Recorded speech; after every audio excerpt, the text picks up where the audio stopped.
আমি অনুচ্ছেদটা ঠিকমতো জানি না, তবে বাইবেলে এই কথা আছে, ইউনুস যেমন 3 দিন 3 রাত মাছের পেটে ছিলেন, একইভাবে ঈশ্বরের পুত্র 3 দিন 3 রাত পৃথিবীর ভেতরে থাকবেন। যীশুখ্রিস্ট কি বৈজ্ঞানিকভাবে ইউনুসের এই নিদর্শনটা দেখিয়েছিলেন?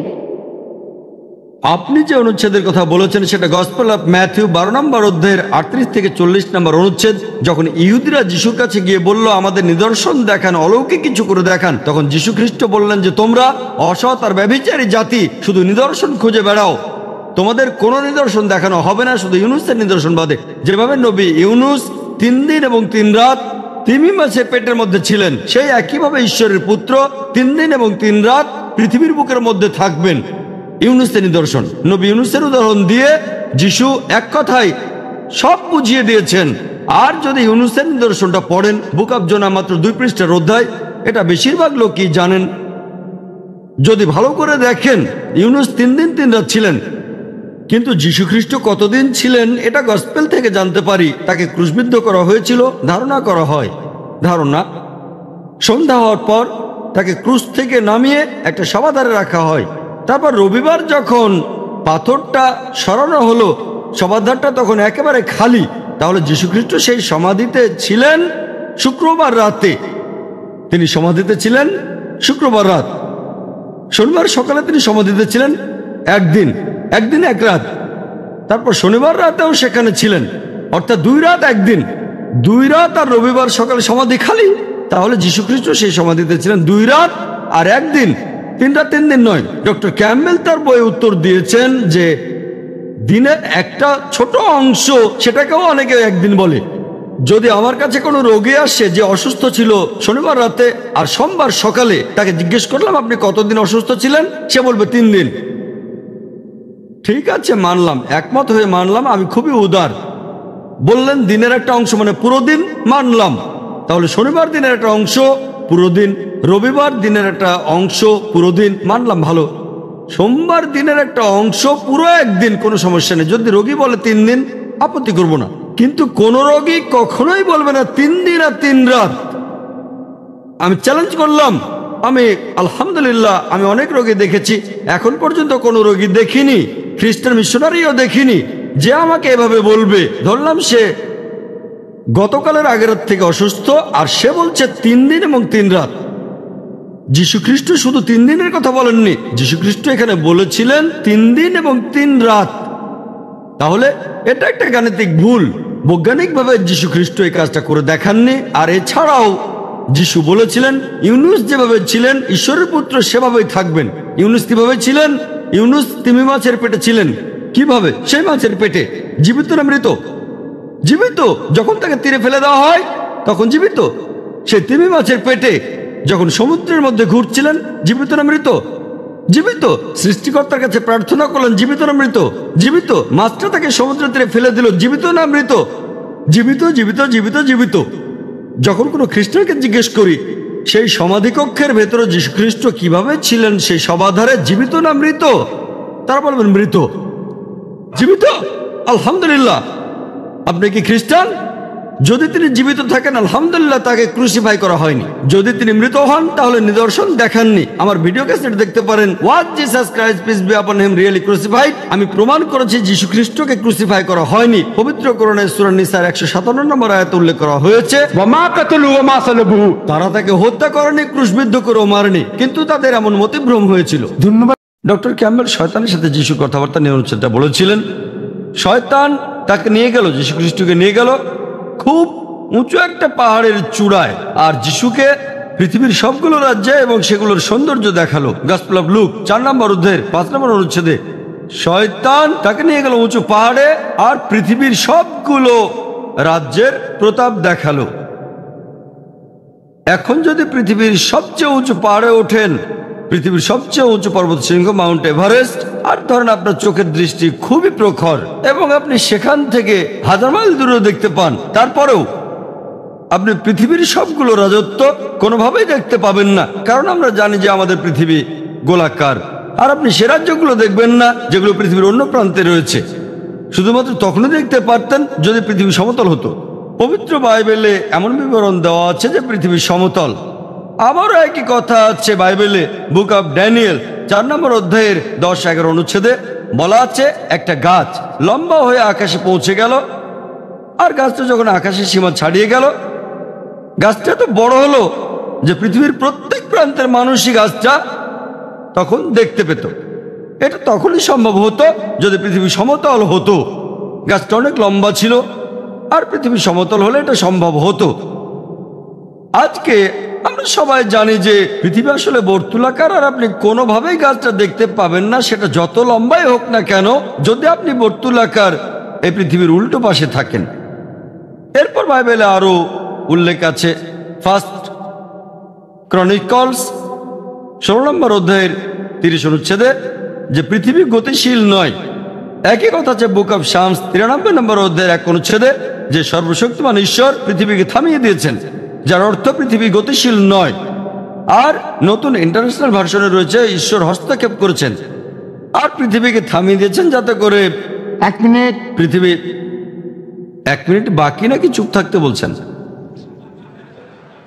ভাবলাম 1 মিনিট চুপ থাকতে বলছেন। ডক্টর উইলিয়াম ক্যাম্বেল বললেন, যীশু খ্রিস্ট বাইবেলের অনেক জায়গায় উল্লেখ করেছেন যে তিনি ঈশ্বর। আপনারা আমার ভিডিও ক্যাসেট দেখতে পারেন, concept of God in major religions, সব রেফারেন্স সহ আমি উত্তর দিচ্ছি। সেখানে উনি শুধু উদ্ধৃতি দিয়েছেন, আমি রেফারেন্সটাও বলছি। আমি এবং আমার পিতা এক, এটা আছে জনের 10 নম্বর অধ্যায়ের 30 নম্বর অনুচ্ছেদে। আর আদিতে ছিলেন বাক্য, এটা আছে জনের 1 নম্বর অধ্যায়ের 1 অনুচ্ছেদে। এগুলো ভালোভাবে পড়লেই দেখতে পাবেন যীশু খ্রিস্ট কখনোই নিজেকে ঈশ্বর দাবি করেননি। আপনারা আমার ভিডিও ক্যাসেট দেখতে পারেন, বাইরে কিনতে পারবেন, concept of God in major religions আর similarities between Islam and Christianity. সেখানে বিস্তারিত পাবেন যীশু খ্রিস্ট কখনোই নিজেকে ঈশ্বর দাবি করেননি। শহীদের বাণী, আল্লাহ সুবহানাহু ওয়া তাআলার বাণী, লূত আলাইহিস সালামের লোকজন আর নূহ আলাইহিস সালামের লোকজন তাদের নবীকে অস্বীকার করেছিল, আর পরোক্ষভাবে নিজেদের নবীকে অস্বীকার করে তারা সকল নবীদেরই অস্বীকার করেছিল।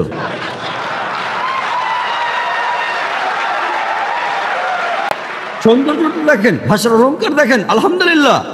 আপনার মনে হতে পারে এটা ব্যাকরণের ভুল, কিন্তু এটা ভুল নয়। একইভাবে নূর সারোয়ার নামে একজন বলেছেন যে কোরআন বলছে কুনফা ইয়াকুন, হওয়ার হয়ে যায়, এটা নাকি হবে কুনফা কানা, হ বললে হয়ে যেত। হ্যাঁ, আরবিতে ফার্স্ট টেন্সে কুনফা কানা হবে, কুনফা ইয়াকুন নয়। কুনফা ইয়াকুনের আরো ব্যাপক অর্থ বলা হচ্ছে আল্লাহ করেছিলেন, করছেন আর করবেন, অতীত, বর্তমান, ভবিষ্যৎ। Thank you doctor Naik. এই কথাগুলোর কোনো সম্পর্ক নেই। আমি আগেও বলেছি, প্রভু যিশু ঈশ্বর আপনাদের বলেননি যে সবাই লাইনে দাঁড়াও আর সবাই মিলে বিষ পান করা শুরু করো আর ঈশ্বরকে পরীক্ষা করো। সরি,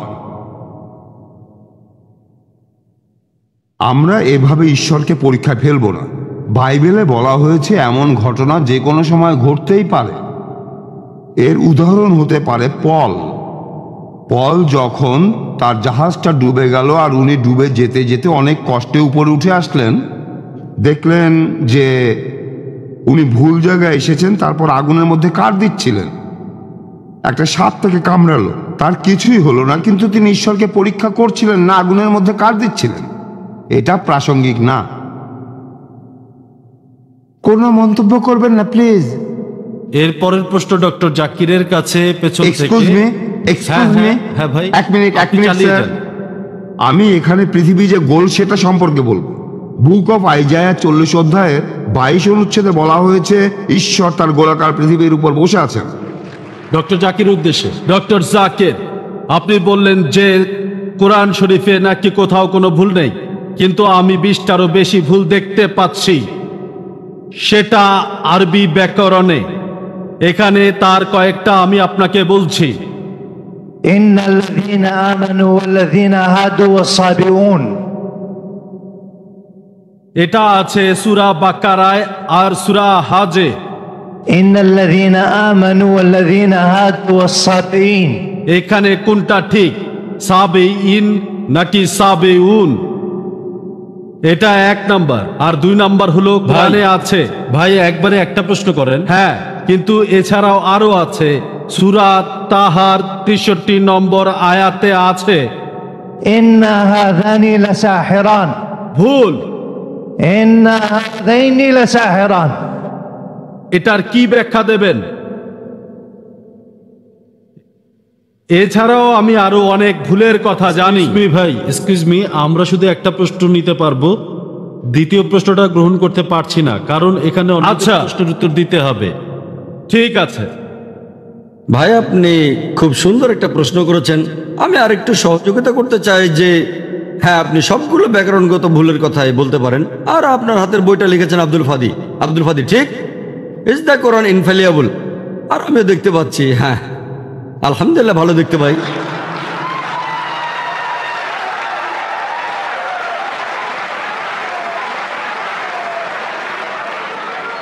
আমি এই 20টা ভুলের সবগুলোর উত্তর দেব, কারণ আমি বইটা পড়েছি। আমি সবগুলোর উত্তর দেব ইনশাল্লাহ, ইনশাল্লাহ। 1 নম্বর পয়েন্ট ভাই, 1 নম্বর পয়েন্ট, এখানে 1 নম্বর পয়েন্টটা যে আরবির সব ব্যাকরণ এসেছে কোরআন থেকেই। কোরআন হলো সর্বোচ্চ আরবি বই, যে বইটাতে সবচেয়ে উঁচু মানের সাহিত্য আছে। আরবি ভাষার সব ব্যাকরণ এসেছে কোরআন থেকেই। কোরআন হলো ব্যাকরণের মূল গ্রন্থ, আর কোরআন যেহেতু ব্যাকরণের মূল গ্রন্থ এবং সব ব্যাকরণ এসেছে কোরআন থেকেই, কোরআনে কোনো ভুল থাকতে পারে না। 1 নম্বর পয়েন্ট। 2 নম্বর পয়েন্ট, 2 নম্বর পয়েন্ট, 2 নম্বর পয়েন্ট, ব্যাপারটা এরকম যে একটা রুলার নিলেন, সেই রুলার গায়ে দাগ কাটা আছে, তারপর বললেন যে মাপটা ভুল হয়েছে। এটা বেশ অযৌক্তিক। 2 নম্বর পয়েন্ট, আরবে আলাদা আলাদা বিভিন্ন গোত্র আছে। আপনি তো আরবি জানেন, ডক্টর উইলিয়াম ক্যাম্বেলও আমার সঙ্গে একমত হবেন যে আরবের গোত্রগুলোর মধ্যে ব্যাকরণ মাঝে মধ্যে বদলে যায়। কিছু কিছু আরবীয় গোত্রে যে শব্দটা স্ত্রীবাচক, অন্য আরেকটা গোত্রে সেই শব্দটা হয়তো পুরুষবাচক। একই শব্দ, তবে গোত্র ভেদে বদল হতে থাকে, এমনকি শব্দের লিঙ্গ বদলে যায়। তবে কি আপনি কোরআনকে সবগুলো ব্যাকরণ দিয়ে পরীক্ষা করবেন? না।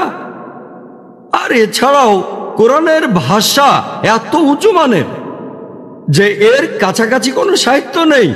আর কোরআনের বিরুদ্ধে অনেক বই লেখা হয়েছে, ইন্টারনেটে গেলে দেখবেন 12টা ব্যাকরণের ভুল, 21টা ব্যাকরণের ভুল, আব্দুল ফাদি 20টা ব্যাকরণের ভুল। আপনার কি মনে হয় খ্রিস্টানরা এই ভুলগুলো বের করেছে? কারাই ভুল বের করেছে জানেন? কারা? মুসলিমরাই। মুসলিম পণ্ডিতরা, যেমন জামাকশারি, তারাই করেছেন। কোরআনের ব্যাকরণ এত উঁচু মানের যে কোরআনের ভাষা মাঝে মধ্যে প্রচলিত আরবির বিরুদ্ধে যায়। কোরআনের ব্যাকরণ এত উঁচু মানের, কোরআনের ব্যাকরণ এত উঁচু মানের, তারা উদাহরণ দিয়েছেন। আমিও কয়েকটা উদাহরণ দেব, এতে আপনারা সবগুলো উত্তর পেয়ে যাবেন। তারা উদাহরণ দিয়েছে, পবিত্র কোরআনেই লেখা আছে যে লূত আলাইহিস সালামের গোত্রের লোকজন সকল রাসূলকে অস্বীকার করেছিল। বলা আছে সব নবীকে অস্বীকার করেছিল। ডক্টর ক্যাম্বেল বললেন যে নূহ নবীর গোত্রের লোকজন, তারা নবীদের অস্বীকার করেছে। ইতিহাস থেকে আমরা জানি তাদের কাছে মাত্র একজন নবীকে পাঠানো হয়েছিল। তাহলে এখানেও ব্যাকরণে ভুল আছে। কোরআনে বলা উচিত ছিল একজন নবীর কথা, বহুবচন না। আমিও একমত, আমিও একমত। আর আমার আপনার মতো লোকের কাছে মনে হবে এটা ব্যাকরণের ভুল।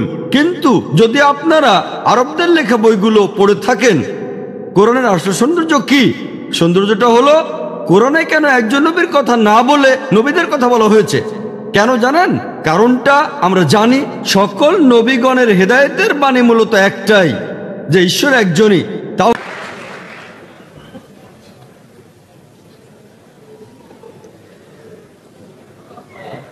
আপনার প্রশ্নের উত্তরটা দেওয়ার চেষ্টা করব, তবে তার আগে ডক্টর নায়েকের কথার উত্তরে আমি তার সাথে একটু ঝগড়া করে নেই।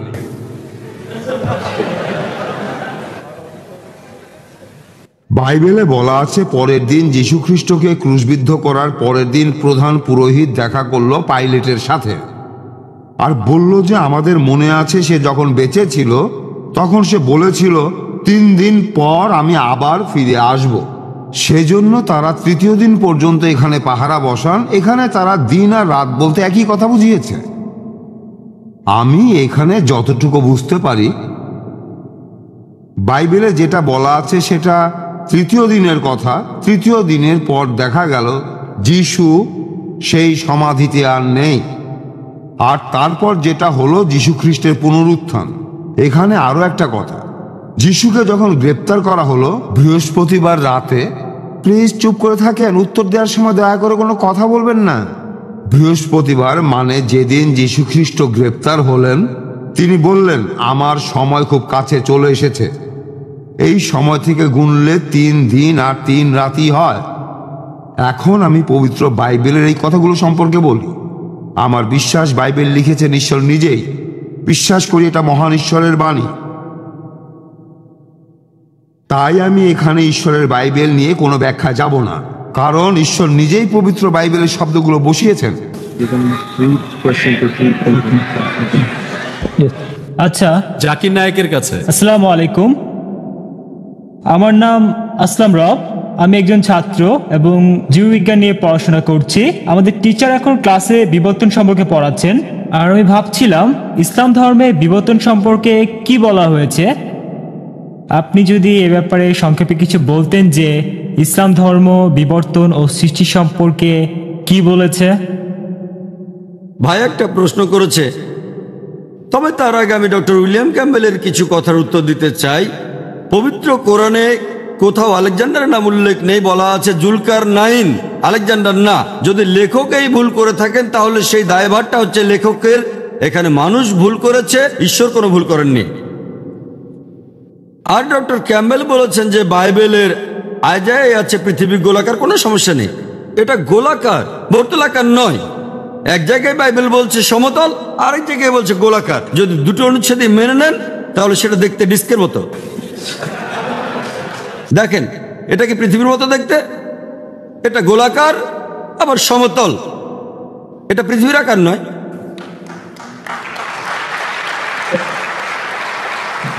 কোরআনের আলোকে জীববিজ্ঞান আর বিবর্তন। ভাই এখানে দুটো প্রশ্ন করেছেন, আমি জানি না দুটোর উত্তর দিতে পারবো কি না। আচ্ছা ঠিক আছে, আমি চেয়ারপারসন মিস্টার স্যামুয়েল নামানের কথাই মেনে নিচ্ছি, শুধু বিবর্তনের কথাই বলবো। বিস্তারিত জানতে আমার ভিডিও ক্যাসেট দেখবেন, কোরআন অ্যান্ড মডার্ন সায়েন্স। আমরা যখনই বিবর্তনের কথা বলি বেশিরভাগ লোকই ডারউইনের থিওরির কথা বলে। চার্লস ডারউইন সমুদ্র ভ্রমণে গিয়েছিলেন বিগল নামে একটি জাহাজে, আর তিনি গ্যালাপাগোস নামে একটি দ্বীপে গিয়েছিলেন। সেখানে অনেক পাখিকে খুঁটে খেতে দেখে লক্ষ্য করলেন যে পাখিগুলোর ঠোঁট লম্বা। তখনই তিনি প্রাকৃতিক নির্বাচনের কথা ভেবেছিলেন। আর থমাস থমটন নামে এক বন্ধুকে চিঠি লিখেছিলেন, এটা 19 শতকের কথা। তিনি লিখেছিলেন, এই প্রাকৃতিক নির্বাচনের পক্ষে কোনো প্রমাণ আমার হাতে নেই, কিন্তু এই থিওরিটা থাকলে আমি প্রজননবিদ্যা সহ আরো অনেক কিছুর ব্যাখ্যা করে দেখাতে পারবো। ডারউইনের থিওরি আসলে প্রমাণিত সত্য নয়, এটা শুধু একটা থিওরি। আমি আমার লেকচারের শুরুতে পরিষ্কার করে বলেছিলাম, কোরআন কোনো থিওরির বিপক্ষেও যেতে পারে, কারণ থিওরি পথ বদলাতে পারে, কিন্তু কোরআন কোনো প্রতিষ্ঠিত সত্যের বিরুদ্ধে যাবে না। আর স্কুলে আমাদের শেখানো হয়েছে ডারউইনের থিওরি একটা বৈজ্ঞানিক সত্যি, এটা ঠিক নয়। এই থিওরির পক্ষে কোনো প্রমাণ নেই, এখানে অনেক ফাঁক আছে।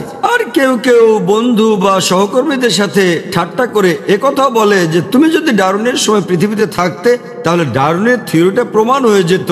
আসলে তাকে বলা হচ্ছে দেখতে বাঁদরের মতো। ডারউইনের থিওরিতে অনেক ফাঁক আছে।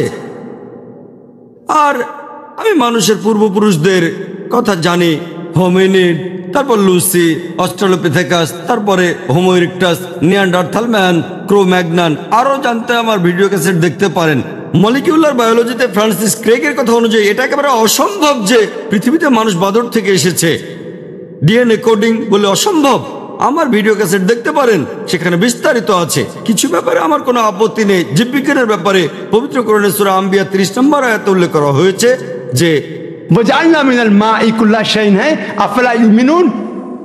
আমি প্রাণবান সবকিছু সৃষ্টি করলাম পানি হতে, তবু কি তারা ঈমান আনবে না?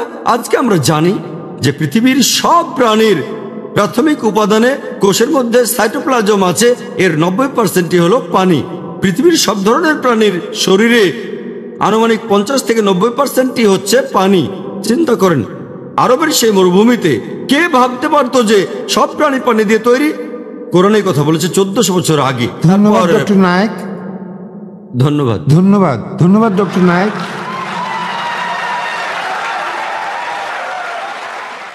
এবার আমরা শুরু করছি ইন্ডেক্স কার্ডের প্রশ্নোত্তর। আর এখানে আমাদের সামনে বক্স আছে ডক্টর ক্যাম্বেলের জন্য আর ডক্টর জাকিরের জন্য। আমরা বক্সটা ঘুরিয়ে দিচ্ছি যেন তারা তাদের নাম দেখতে না পায়।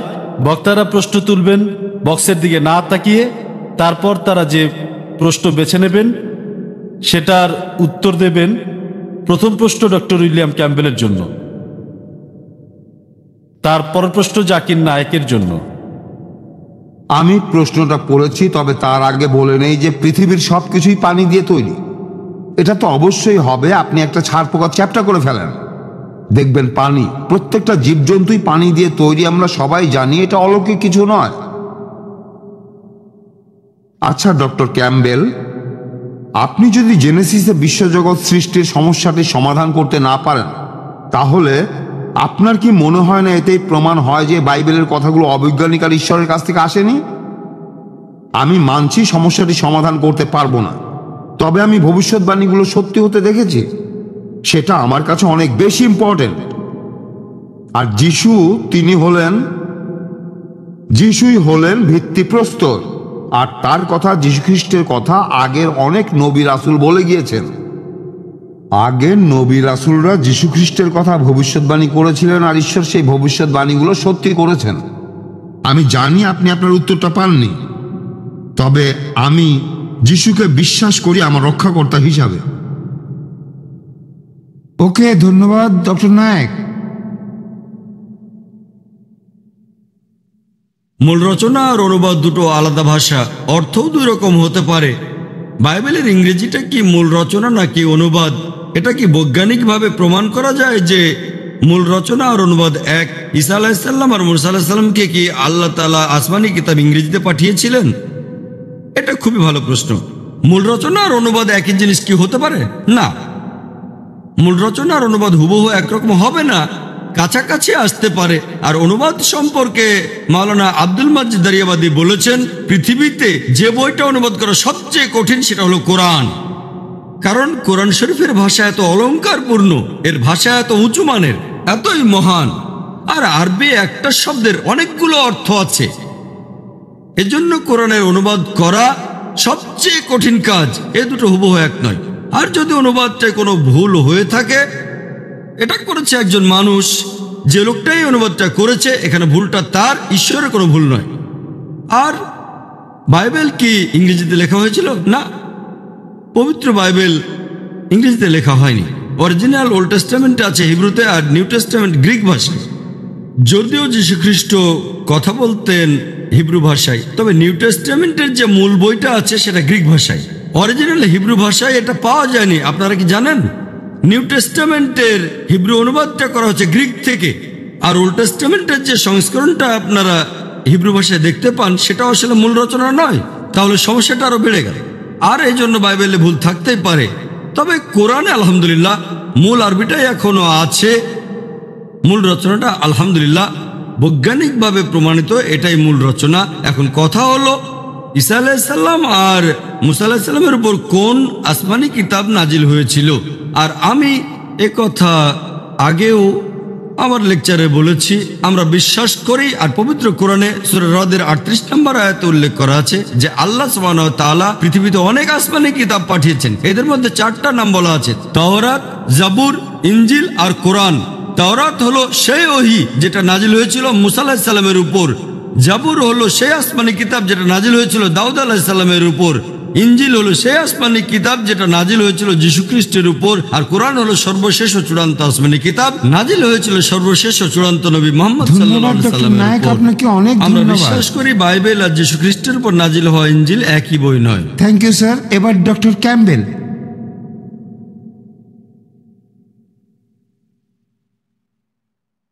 তবে বর্তমান ইনজিল সব সময় অবিকৃতই ছিল। আমাদের কাছে 75% কথা আছে 180 খ্রিস্টাব্দের, যেটা জন লিখেছিলেন 100 বছর পরে। তিনি বেঁচে থাকতে এটা লিখেছিলেন। সেই সময় যারা বেঁচে ছিল তারা জনের কথাগুলো পুরোপুরি বিশ্বাস করেছিল। এই সব কিছুর ব্যাপারে যথেষ্ট প্রমাণ আছে, বাইবেলে সত্যি কথাই বলা হয়েছে। এবারে প্রশ্নটা বলি, আপনি যে প্রবাবিলিটির অঙ্কটা দেখালেন, আপনার হিসাবটা অসাধারণ, ধন্যবাদ। কিন্তু আপনি জানেন যে ঈশ্বর, তার কাছে এটা কিছুই না।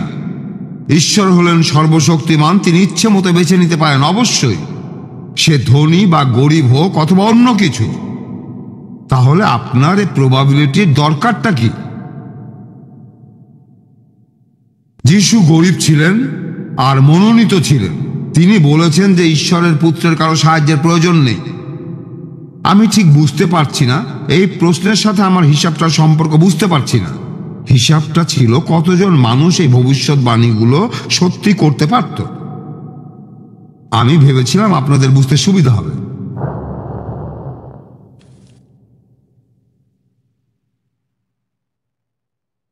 এটা আমরা সবাই এটা দেখলাম, কোরআন আধুনিক বিজ্ঞানের সাথে পুরোপুরি সামঞ্জস্যপূর্ণ। যদি আধুনিক বিজ্ঞান ভুল হয় তখন কি হবে? বিজ্ঞানের মতবাদের সাথে সাথে কি কোরআনের ব্যাখ্যাও বদলে যাবে? খুবই সুন্দর একটা প্রশ্নটা খুবই গুরুত্বপূর্ণ। আর মুসলমানদের খুবই সাবধান থাকতে হবে যখন তারা কোরআনের সাথে আধুনিক বিজ্ঞানের তুলনা করবে। এজন্য আমি আমার লেকচারের শুরুতে বলেছিলাম, আমি এখানে বলবো শুধুমাত্র বিজ্ঞানের সেই মতবাদগুলোর কথা যেগুলো একেবারে প্রতিষ্ঠিত। আর বিজ্ঞানের যে মতবাদগুলো প্রতিষ্ঠিত, যেমন ধরেন পৃথিবী বর্তুলাকার, এটা কখনোই ভুল হবে না। প্রতিষ্ঠিত মতবাদ কখনো রাস্তা বদল করে না। তবে অপ্রতিষ্ঠিত মতবাদ যেমন অনুমান বা থিওরি রাস্তা বদল করতে পারে। কয়েকজন মুসলিম বিশেষজ্ঞ কোরআনের মাধ্যমে ডারউইনের থিওরি প্রমাণ করতে চেয়েছিলেন। ননসেন্স। আর তাই আমরাও বাড়াবাড়ি করব না। আমরা কোরআনের মাধ্যমে আধুনিক বিজ্ঞানের সবকিছু প্রমাণ করব না। প্রমাণ করার আগে আমাদের দেখতে হবে সেটা প্রতিষ্ঠিত নাকি অপ্রতিষ্ঠিত। যদি প্রতিষ্ঠিত হয় আলহামদুলিল্লাহ প্রমাণ করা যাবে। কোরআনের কোনো কথাই তার বিরুদ্ধে যাবে না। মতবাদটা অনুমান হয়ে থাকলে সেটা ঠিক হতে পারে, আবার ভুলও হতে পারে। যেমন বিগ ব্যাং থিওরি, এটা আগে ছিল অনুমান। আজকে প্রমাণিত হওয়ার পর যখন স্টিফেন হকিং আর অন্যান্য বিজ্ঞানীরা প্রমাণ করলেন যে এটা প্রতিষ্ঠিত, তাহলে বিগ ব্যাং এর থিওরি আজকে প্রতিষ্ঠিত। কয়েকদিন আগে ছিল অনুমান, সেটা যখন প্রতিষ্ঠিত আমরা ব্যবহার করব। আরেকটা অনুমান আছে যে পুরো মানুষ জাতি এসেছে একটা যুগল থেকে, আদম আর হাওয়া। এটা প্রমাণ করতে চাচ্ছি না, কারণ বিজ্ঞানে এটা প্রতিষ্ঠিত নয়। কোরআনে এই কথা বলা আছে যে মানুষ এসেছে একটি যুগল থেকে, আদম আর হাওয়া। কিন্তু এটা প্রমাণ করছি না, কারণ এটা কোনো প্রতিষ্ঠিত সত্য নয়। তাই আমরা যখন তুলনা করব পবিত্র কোরআন আর আধুনিক বিজ্ঞানের মতবাদ, খেয়াল রাখতে হবে আমরা শুধু সেই মতবাদগুলোই পরীক্ষা করব যেগুলো প্রতিষ্ঠিত সত্য, কোনো অনুমান নয়। কারণ আধুনিক বিজ্ঞানের চেয়ে কোরআন অনেক উপরে। পবিত্র কোরআন আল্লাহর বাণী, এটা প্রমাণ করার জন্য আধুনিক বিজ্ঞানের সাহায্য নেব না, একদমই না। এখানে মনে রাখতে হবে মুসলিমদের জন্য কোরআন হলো চূড়ান্ত মতবাদ। নাস্তিকের কাছে আর অমুসলিমদের কাছে হতে পারে বিজ্ঞান চূড়ান্ত মতবাদ। আমি যেটা করছি, নাস্তিকের যে মতবাদ আছে সেই মতবাদটা নিচ্ছি, আর কোরআনে মুসলিমদের মতবাদের সাথে সেটা তুলনা করছি। বিজ্ঞানের সাহায্য নিয়ে প্রমাণ করতে চাচ্ছি না যে কোরআন আল্লাহ তাআলার বাণী। আমি যেটা করছি দুটোর মধ্যে তুলনা করছি। কোরআন যে উপরে সেটা দেখাচ্ছি। আধুনিক বিজ্ঞানে সেদিন যে কথাটা বলেছে, কোরআন সেই কথা বলেছে 1400 বছর আগে। তাই প্রমাণ করতে চাচ্ছি আমাদের মতবাদ, মুসলমানদের মতবাদ, কোরআন অন্য মতবাদের চেয়ে অনেক উপরে, অর্থাৎ বিজ্ঞান। তাই আমাদের কোরআনকে বিশ্বাস করা উচিত। কোরআনই সবার উপরে। আশা করি উত্তরটা পেয়েছেন। Thank you sir. প্রশ্ন ডক্টর উইলিয়াম ক্যাম্পবেলের জন্য। শেষ দুইটা প্রশ্ন দুইজন বক্তাই শেষ প্রশ্নের উত্তর দেবেন।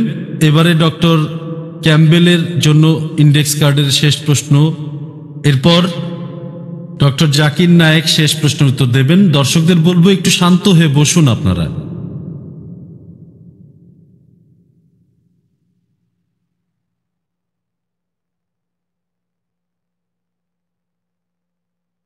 এটাও একই প্রশ্ন, মানে আগের প্রশ্নটাই। ডক্টর ক্যাম্পবেল এখানে ডক্টর নায়েকের সাথে একমত যে বাইবেলে ভুল রয়েছে, এটার কোনো সমাধান নেই। তার অর্থ কি এই যে ডক্টর ক্যাম্পবেল মেনে নিলেন বাইবেলে ভুল আছে, সুতরাং এটা ঈশ্বরের বাণী নয়? বাইবেলে এমন অনেক কথা আছে যেগুলোর ব্যাখ্যা আমি দিতে পারবো না। এই মুহূর্তে আমার কাছে কোনো ব্যাখ্যা নেই। আর আমি অপেক্ষা করব যে ভবিষ্যতে হয়তো এগুলোর ব্যাখ্যা করতে পারবো। এমন অনেক প্রত্নতাত্ত্বিক আবিষ্কার রয়েছে যেখানে বাইবেলের কথাই সত্যি হয়েছে, বিভিন্ন শহরের ব্যাপারে আর কে রাজা ছিল এমন কিছু ব্যাপারে। এটাতেই প্রমাণ হয় যে বাইবেলে ইতিহাস সম্পর্কে সত্যি কথাই বলা আছে। ধন্যবাদ ডক্টর ক্যাম্বেল। প্রশ্নটা হলো, আর কোনো গাণিতিক ভুল